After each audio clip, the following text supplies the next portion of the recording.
말씀을 보시도록 하겠습니다. 요한복음 4장 16절에서부터 20절의 말씀을 크게 함께 읽도록 하겠습니다. 시작. 이르시되 가서 내 남편을 불러오라.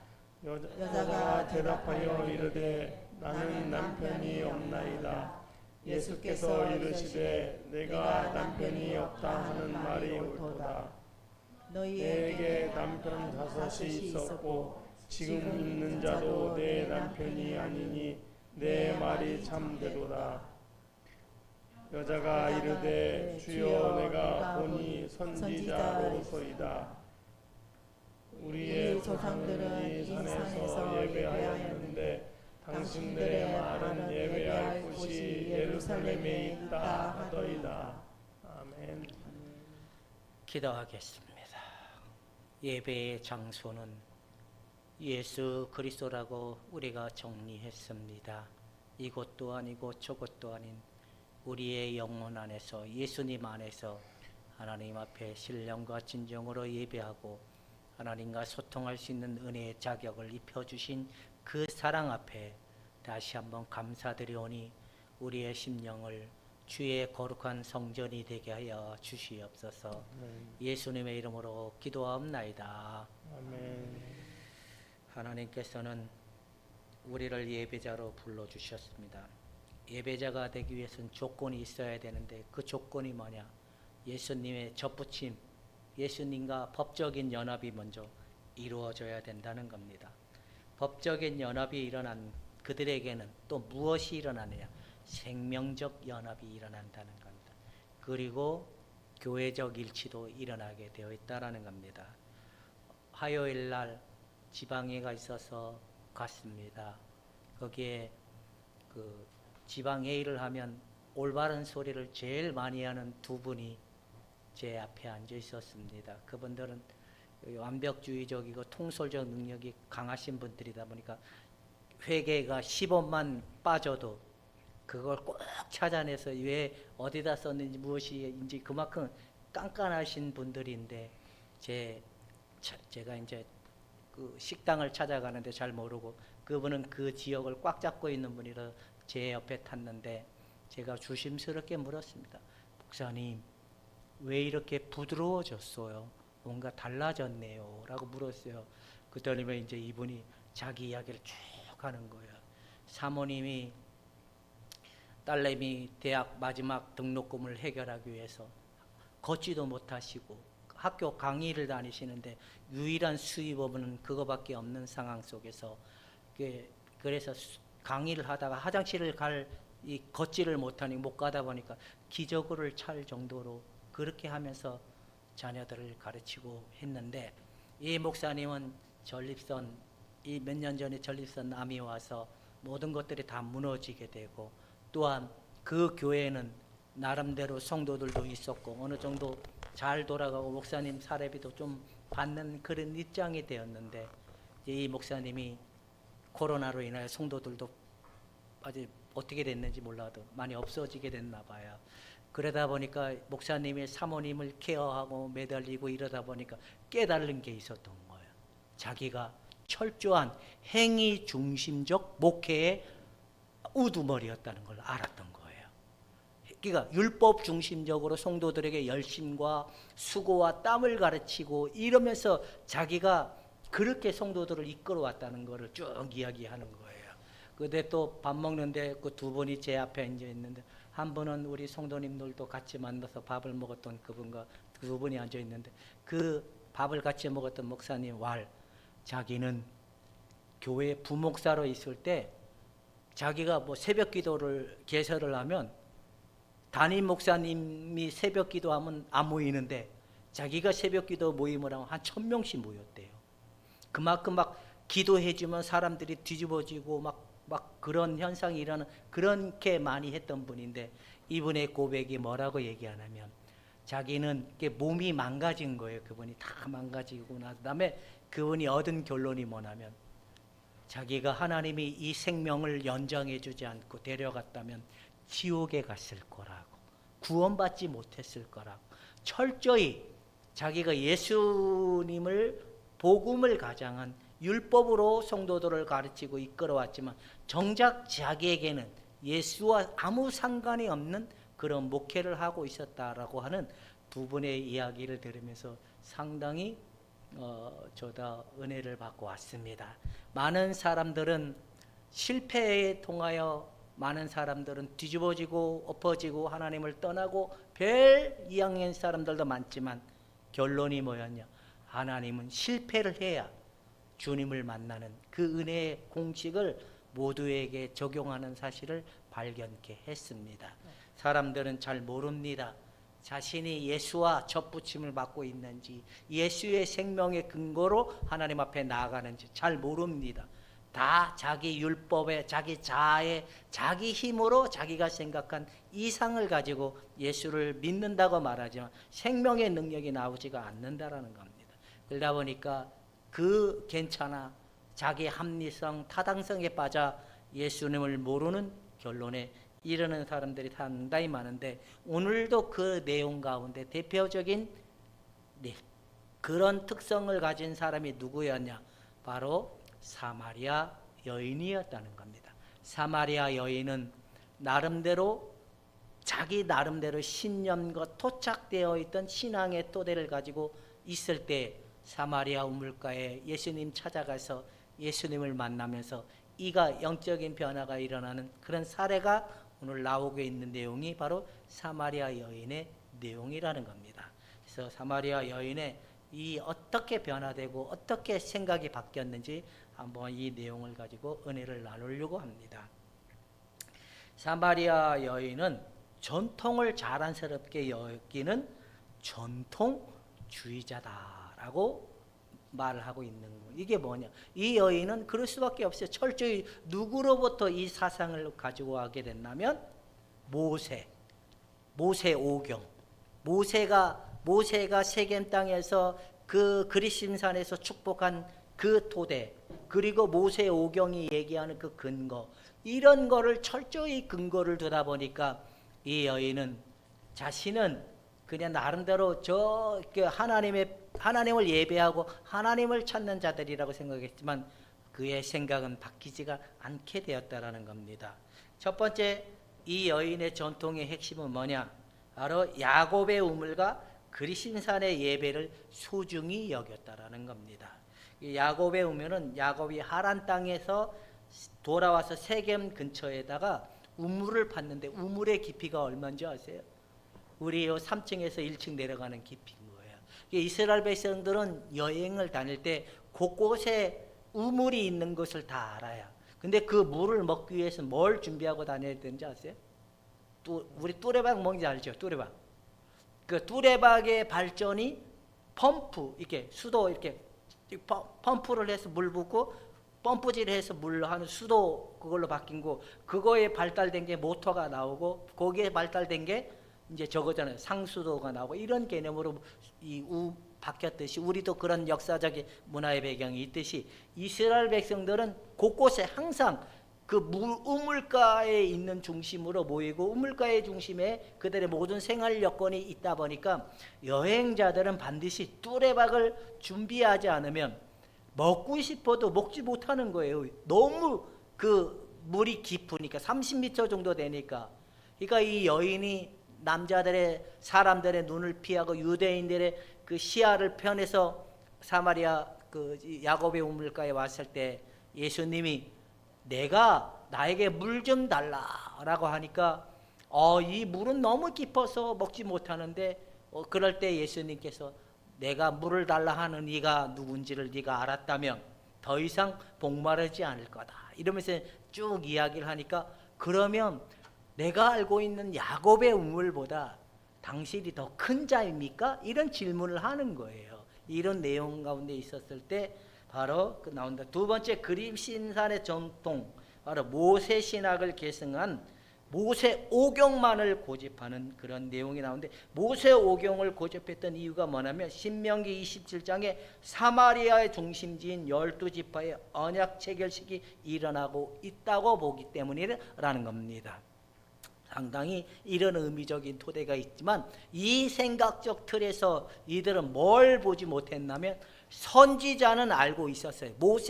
모세와 비슷한 사람은 올 거라는 모세오경에 제시를 하고 있다 보니까 그들은 알고 있어요. 뭘 모르냐면 바로 그 바벨론에 끌려가서 성경을 다시 이렇게 정립했던 그 성경의 특징 가운데 있는 묵시 문화, 계시적 문화. 그래서 나온 게 뭐냐? 메시아 문화의 이 특성을 가지고 있지 못하다 보니까 끝끝내 이들은 이 자기들이 그리워했던 옛 신앙생활, 옛 그 모세가 축복을 허락했던 그것을 미련을 떨지 못하는 상황 가운데 있었던 게 바로 이 사마리아 여인의 특성이라는 겁니다. 사랑하는 여러분, 여러분들은 무엇의 전통을 고집하고 계십니까? 어떤 사람들은 기도로 하나님을 만난 사람들은, 기도로 체험을 한 사람들은 기도를 고집할 수밖에 없어요. 또 어떤 사람들은 뭔가 이렇게 병에서 고침을 받는 걸로 고침을 받으면 병 고치는 이 부분의 특성을 고집을 할 수밖에 없어요. 여러분들이 어떤 목사님, 어떤 교단, 어떤 교회의 신앙생활에 몸담고 있었다면, 그분의 영향력적 토대가 너무 컸다면, 그분은 어떠면 거기에 토대에 머물러 있는 시간대가 반드시 있게 된다라는 겁니다. 그래서 이 틀에 머물러 보면 이들의 결론은 영원히 목마르지 아니한 그 생수의 강을 경험하지 못하는 그런 신앙을 갖게 된다라는 겁니다. 저도 산기도 출신적 그 하나님을 만났지만, 기도원하고 산기도 출신의 하나님을 만났지만, 그걸로 저는 몇 년을 모르고 살았나면 목사 안수가 받고 난다면 3년이 지날 때까지 몰랐다라는 겁니다. 내가 예수님을 사랑했다라는 것도 안 사랑했다는 것도 몰랐고, 사랑을 모른다라는 것을 깨닫지 못했습니다. 철저히 내 중심적이고 내 관점적이고 내 신앙적인 토대만 가지고 예수를 믿는다고 했지만 정작 예수와 아무 상관이 없는 그게 지난날의 나의 모습이었다라는 겁니다. 아까 이야기했던 목사님들은 목사님이잖아요. 목사인데 그럴 수 있다라고 생각하면, 여러분 목사님이 그럴 수 있다 그러면 여러분 얼마나 충격이겠습니까? 야, 목사가 거듭나지 못했대. 목사가 예수님과 연합됨이 없었대. 그런 충격을 알고 나면 여러분들은 야, 이 목사라고 다 하나님의 은혜를 아는 건 아닐 수도 있겠구나. 여러분 이렇게 심각하게 생각해야 될 필요가 있는 거예요.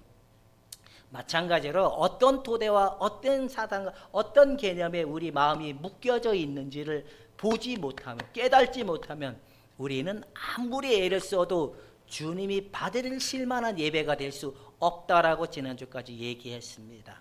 사람들은 자신의 예배를 받으신다라고 생각하다 보니까 기도의 응답, 하나님의 뜻을 깨달는 은혜가 나타나지 않게 된다라는 겁니다. 왜 그럴까요? 자신의 고정관념적, 전통주의적, 우월주의적, 어떤 영성적 우월주의, 어떤 기도의 우월주의, 교회적 우월주의, 이런 우월주의에 우리의 신앙이 갇혀버리면 예수 그리스도를 통하여 베풀어 주시고 있던 은혜와 사랑과 기쁨과 평안을 누리지 못하는 결론에 도달할 수밖에 없게 된다라는 겁니다. 그러다 보니까 굉장히 이 사상적 틀을 깨는데 되게 어렵습니다. 이게 쉽지 않아요. 이거에 고정관념이 있는 사람의 딱 틀에 묶여있는 사람들은 쉽지 않아요. 한 1000번을 얘기하면 그 중에 한 번이 먹힐까 말까 이렇게 생각을 해야 굉장히 어렵죠. 주님의 개입함이 없이는 안 된다라는 겁니다. 그러나 여러분들이 이 전통이 깨어졌다면, 예수 그리스도와 연합된 생명을 누리는 자의 은혜를 깨달고 예배를 드리는 자의 은혜를 깨달았다면 여러분 굉장한 은혜라는 겁니다. 그 다음에 이제 우리가 또 생각해 봐야 될 게 뭐냐, 사마리아 여인을 통하여 생각해 봐야 될 게 뭐냐, 다섯 남편의 의미가 뭔지, 다섯 남편의 의미가 뭔지를 한번 찾아보도록 하겠습니다. 다섯 남편의 영적인 이해가 있는데, 초대교회 교부들은 모세 오경만을 고집하는 폐쇄적인 사마리아 사람들이라고 이걸 딱 정리를 한 거예요. 두 번째, 호세아나 에스겔 에레미야 등은 이 다섯 남편, 이 사마리아 사람들을 음녀라고 지칭을 한 거예요. 음녀. 여러분, 하나님의 아들에게 관심이 없고 세상에 관심이 있는 건 이게 뭐예요? 신랑이신 예수님에게 관심이 없고 저 바깥의 신랑에게 예수님에게 관심이 있다. 이게 뭐예요? 이게 음녀잖아요. 음녀. 이게 간음이라는 거예요. 간음. 내가 마음에 사람의 음탕함 이게 아니에요. 영적인 음란이 있을 때 있다라는 겁니다. 많은 사람들이 예수님을 제대로 만나기 전에는 다 이 상태에 머물러 있습니다. 세상에서 안위를 얻고 세상에서 뭘 얻고 행복을 찾아오고 세상에서 기쁨을 찾아오려고 하는 이 상태에 묶여 있는 게 보편적인 모든 사람들이 예수 그리스도와 연합되고 십자가의 은혜를 깨닫기 전까지는 전체 다 이런 상태라는 겁니다. 여러분들은 이런 상태로부터 해방을 받은 자들이라면 기뻐하고 즐거워하는 사람들이 되기를 주님의 이름으로 축원해 드립니다. 아멘. 이게 잘 몰라요. 자기가 이게 언제 알아지냐면 예수와 접붙임의 은혜, 생명적 연합이 일어나야 돼요. 십자가의 은혜를 깨달아져서 내 안에 들어오는 생명이 있어야 돼요. 이때부터 이 분리가 일어나지 안 돼요. 그다음에 다섯 남편에게 몸을 의탁한 처량한 신세라는 의미를 가지고 있다라는 거예요. 에스겔이나 예레미야, 호세아. 그다음에 여기에 나오는 남편이 5이 아니에요. 6명이 5명의 남편이 있었으나 지금에 살고 있는 남편도 진짜 남편이 아니다 그래서 결국에 6명의 남편인 거예요. 6이라는 숫자는 유대인들이 말하는 관점에 6은 불완전한 숫자를 얘기해요. 7은 완전한 숫자를 얘기하고 그래서 이 요한은 둘러가기 식으로 유대인들이 니들이 알고 있는 모세의 오경과 니들이 생각하는 신앙과 예배는 뭔가 부족해라는 의미를 둘러까기에 내용이 숨겨져 있는데 바로 뭐냐? 6이라는 숫자는 완전수의 7의 하나가 부족한 것을 의미한다는 겁니다. 봐봐요. 우리가 전통주의에 묶여있고 율법주의에 묶여있는 신앙을 가지고 굉장히 열심히 한다고 하더라도 결론은 진정한 평화, 진정한 기쁨을 누릴 수 있다라는 결론으로 가는 거예요? 누릴 수 없다라는 결론인 거예요? 왜? 예수님의 생명은 생수의 강이라 그랬잖아요. 흘러 넘쳐라니라 약속을 했거든. 왜 이 기쁨은 세상이 줄지 못하는 기쁨이라고 약속했잖아요. 세상이 알지 못하는 평안이라고 했거든요. 여러분, 이 평안이 우리가 죄를 이기고 세상을 이길 만한 믿음이 되어야 되는 것입니다. 아멘. 네, 잘 안 되죠. 그 다음에 여기서 우리가 또 생각해야 될 게 뭐냐면 바로 야곱의 우물이라는 겁니다. 야곱의 우물이라는 이 관점은 요한이 이렇게 표현을 하는데 야곱의 우물은 곧 이스라엘의 우물을 새 우물에 예수님과 대조를 시키는데 대조시켜서 예수 그리스도의 우물이 생수가 더 우월하다라는 걸 이걸 얘기하는 거예요. 그래서 생수의 강이 흘러 넘쳐나리라. 내가 세상에 알지 못하는 평안, 세상에 알지 못하는 기쁨을 준다고 했잖아요. 그래서 그 바울은 이렇게 고린도 교인가요? 거기다 이렇게 항상 뭘 하라고? 기뻐하라. 그다음 쉬지 말고 기도하라. 그다음에 또 뭘 하라고? 범사에 감사하라. 이거는 따로가 아니에요.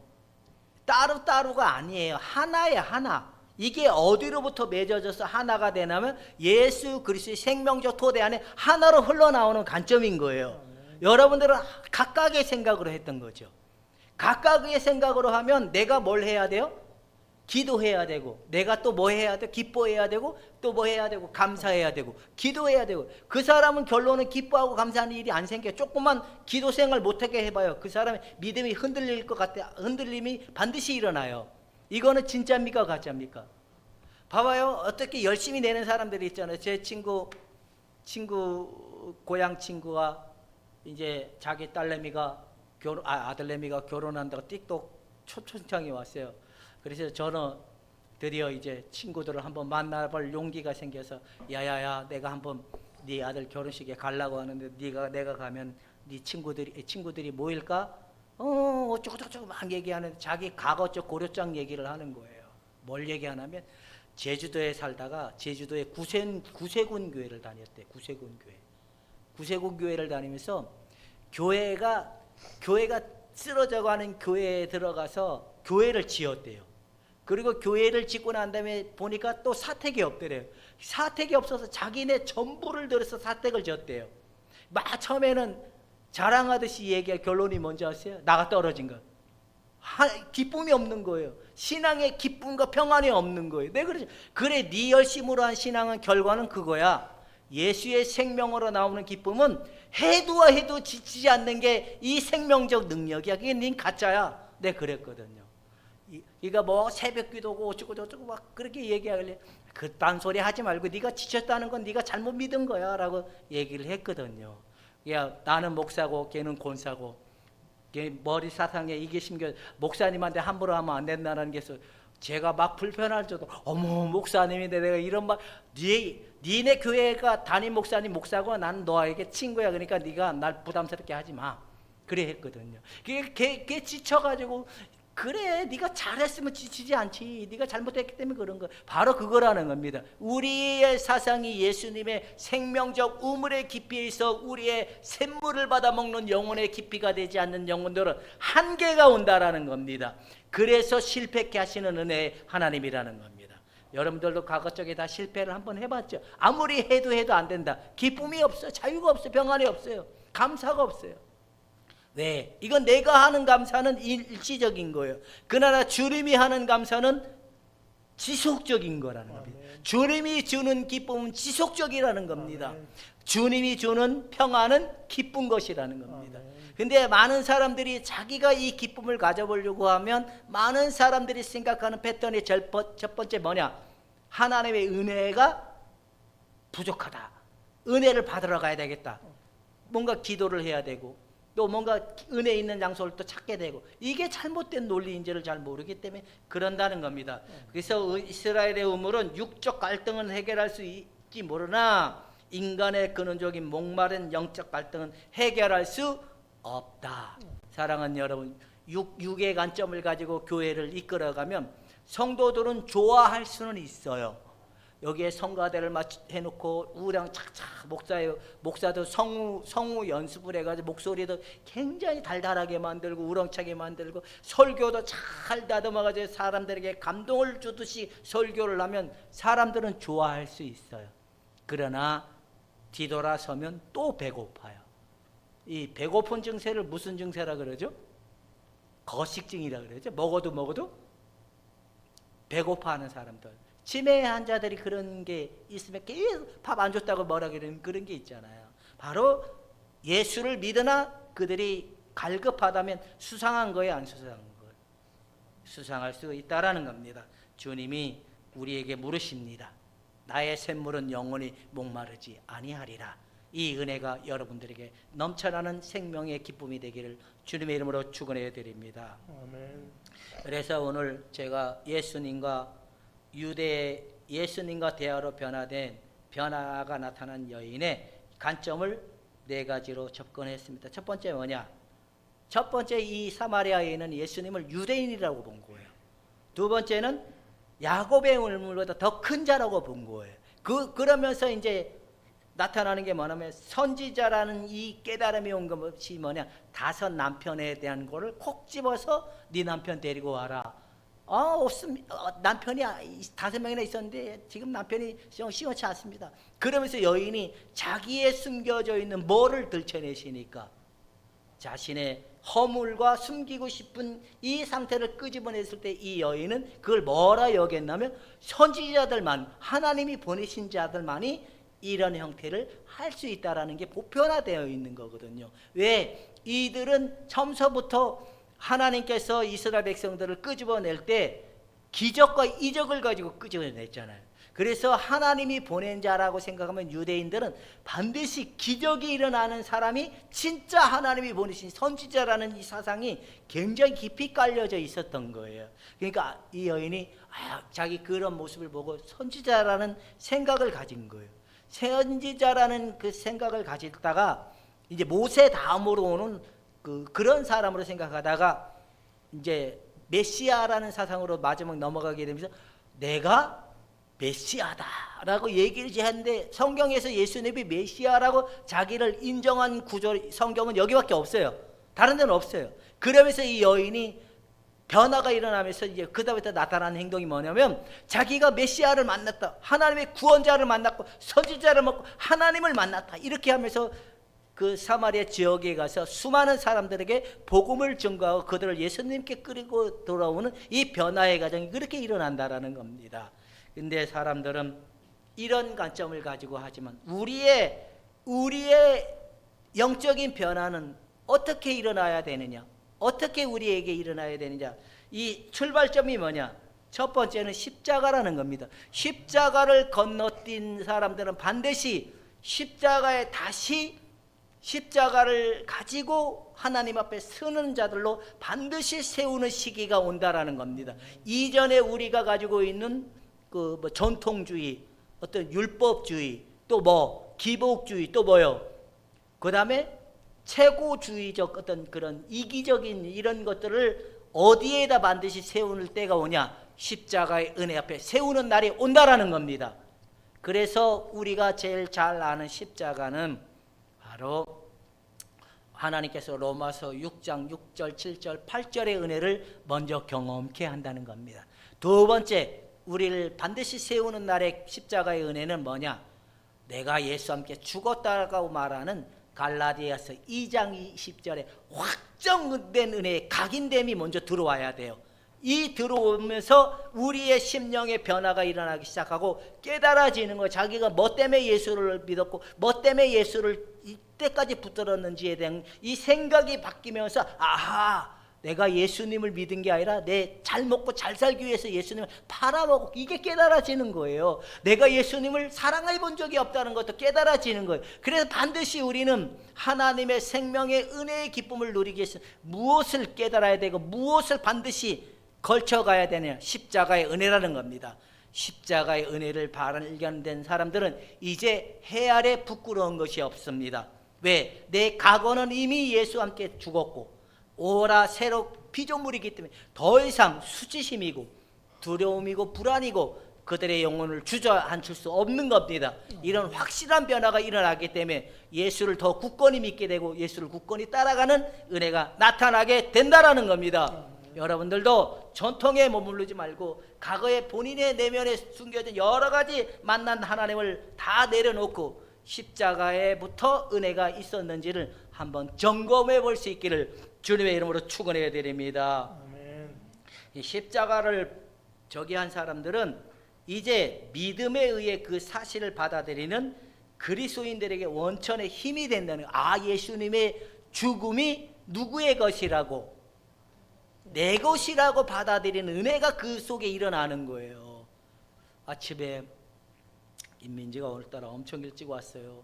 목사님이 오면 고생을 할까봐 에어컨도 틀어놓고 막 자기 이야기를 막 하면서 요약 훈련을 시켰거든. 요약 훈련. 민지야, 이제부터 목사님 설교를 한 줄로 요약하는 훈련을 해. 집중 훈련을 해야 네가 살아. 그랬더니 제가 깨달았대요.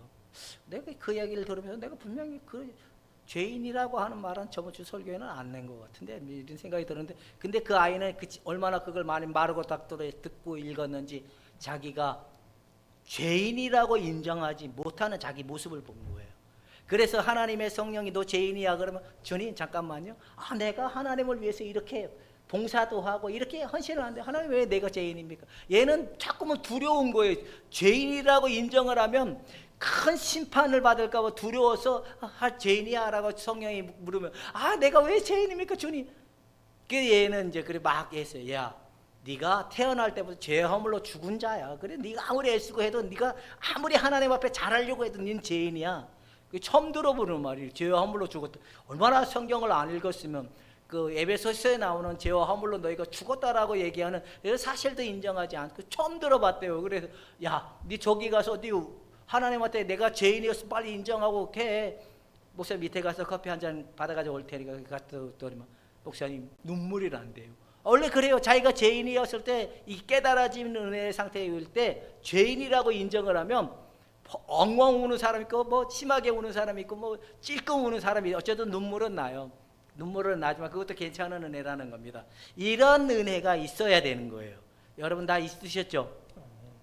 그 다음에 두 번째, 거룩한 삶이 우리의 죄를 대속하여 십자가에 못 박히신 구세주를 믿을 때 이제 성화가 일어난다는 거예요. 의의 칭함을 받은 그들이 성화가 일어난 내적인 변화가 일어난다는 거예요. 내적인 변화가 일어나는 이 특성에 따라 바로 십자가의 은혜의 효력이 그들에게 주어지게 되어 있다라는 겁니다. 이런 은혜가 그들에게 나타나면서 날마다 주 예수 내 마음에 들어와 변화의 새 사람 됐고, 그 다음에 예수님의 십자가가 내 거라는 사실이 믿어지고 예수님의 부활이 내 거라고 믿어지기 때문에 그 죽으심과 부활에 참여된 자들의 믿음을 누리게 되는 은혜가 나타난다라는 겁니다.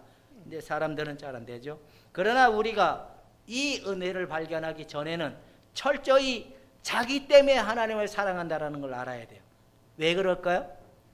우리의 마음이 어디에 묶여있기 때문에, 다섯 남편에게 묶여있기 때문에 그렇습니다. 우리 마음속에 숨겨져 있는 다섯 남편이 뭘까요? 첫 번째, 생리적인 욕구라는 겁니다. 음식, 물, 잠, 성적인 거, 생존에 필요한 기본적인 조건. 이거 여러분 밥 못 먹으면 슬퍼요, 안 슬퍼요?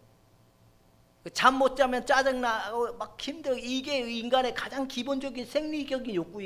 배고프면 먹어야 되고, 그 다음에 잠이 오면 자야 되고, 그 다음에 자신이 이 육체적인 관계를 풀어내려면 이 욕구가 일어나야 돼. 이 욕구가 해소 안 되면 그 다음부터 막 짜증내고 신경질내고, 어떤 그 이호션이라고 하는 그 심리 상담가가 80대 먹은 노인을, 80대 먹은 남편을 둔 그 여자분을 상담을 했는데, 80대 된 노인이 밤마다 이걸 요구하는데, 여인이 너무너무 힘들고 그럴 때마다 너 하면 막 두들겨 패고 자기 그거 안 들어준다고 막 그렇게. 옛날에 매 맞는 여자들, 거의 여자들을 보면 이래서 부부싸움이 일어나는, 이게 남자들이 이 욕구가 해소 안 되면 막 자기를 무시한다고 생각하고 이런 게 막 일어나니까 이런 일들이 일어나는 거예요. 이게 생리적인 욕구이기 때문에 그래요.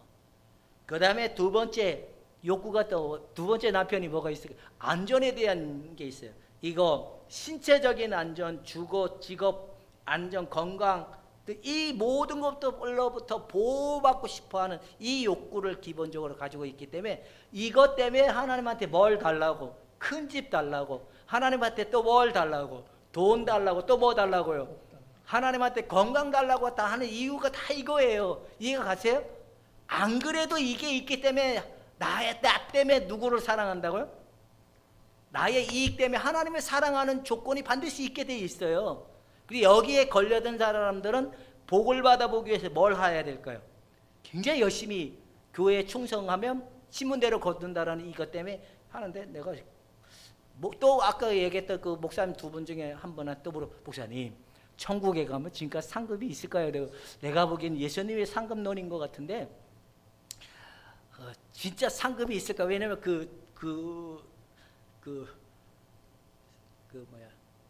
예배를 드리면서, 지방 예배를 드리면서 이 목사님이 조금 설교해야 돼. 이따 막 했는데 거기에 이제 막 하늘에 상급 막 얘기를 한 거예요. 그래서 제가 문득 생각, 하늘에 가면 진짜 상급이 있어요.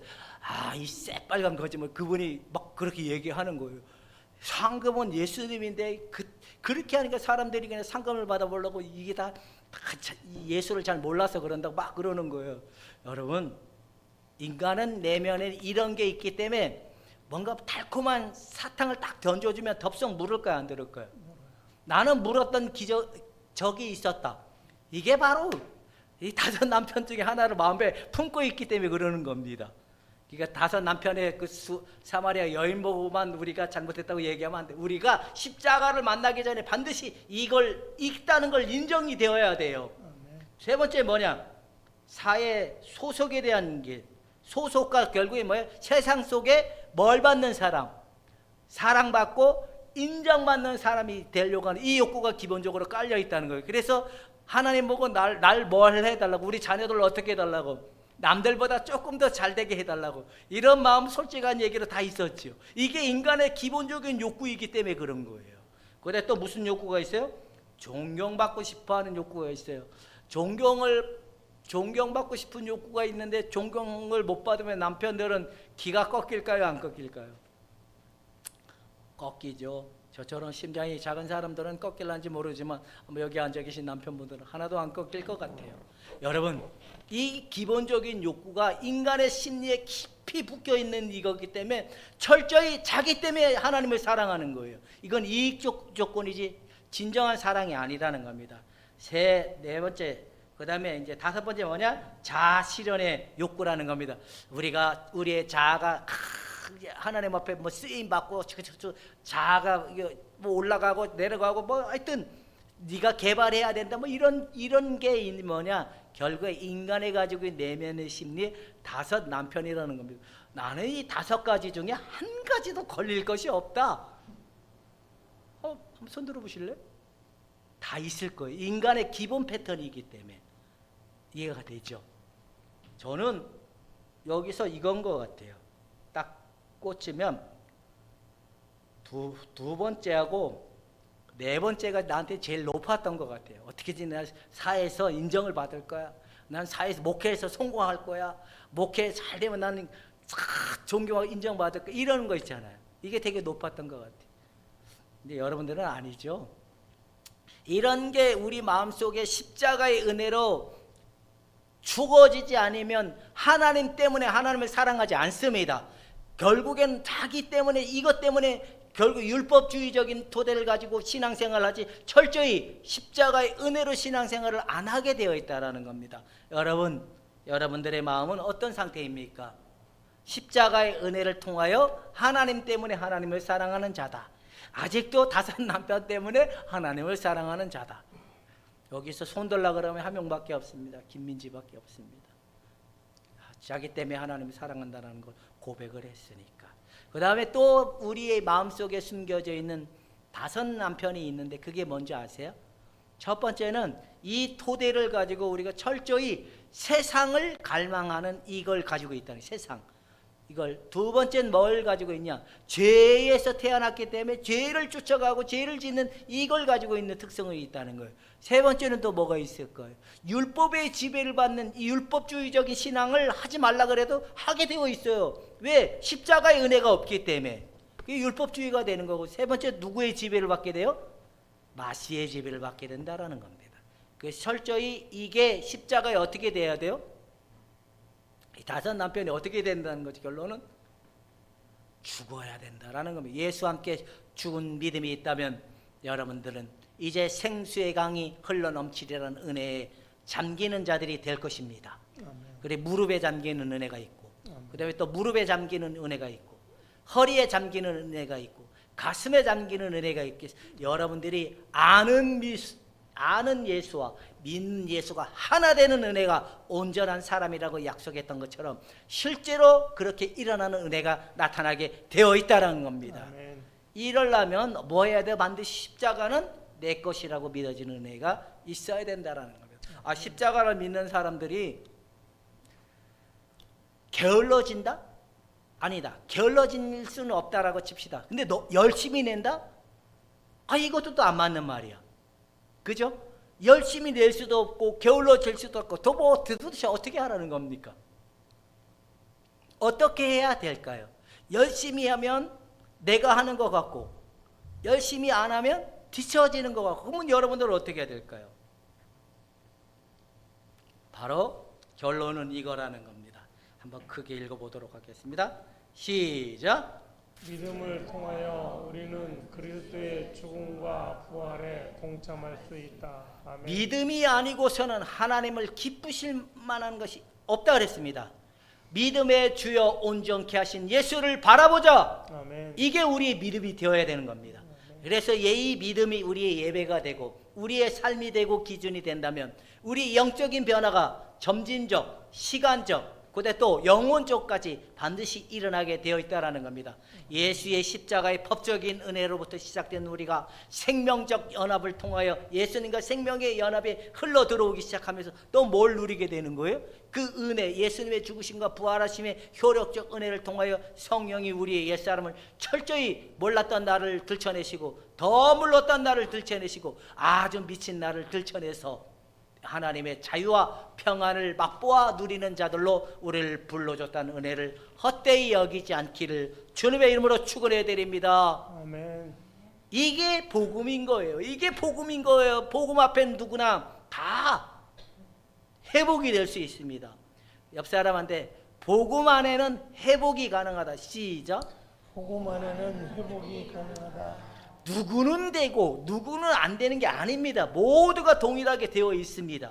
가난한 자, 병든 자, 또 어떤 자, 과부나 고아나 다 누구에게 오라고요? 다 내게로 오라. 그러면 내가 너희를 쉬게 하리라. 이 쉬게 하리는데 예수 그리스도 안에 참 안식을 누리는 평화를 맛보아 감사가 넘쳐나고 기쁨이 넘쳐나서 행복한 여러분이 되기를 주님의 이름으로 축원해 드립니다. 아멘. 기도하겠습니다. 하나님 아버지, 우리의 전통에 머무르지 않고 우리의 마음속에 아직도 붙들고 있는 다섯 남편에 붙들려 있는 거에 있는지 한번 살펴보고, 내가 예수의 십자가의 은혜를 각인된 은혜를 통하여 세워진 자인지 다시 한번 점검해서 예수 사랑, 하나님 사랑, 이웃 사랑이 우리 안에 실현되게 하여 주옵소서. 아멘. 예수님의 이름으로 기도합나이다. 아멘.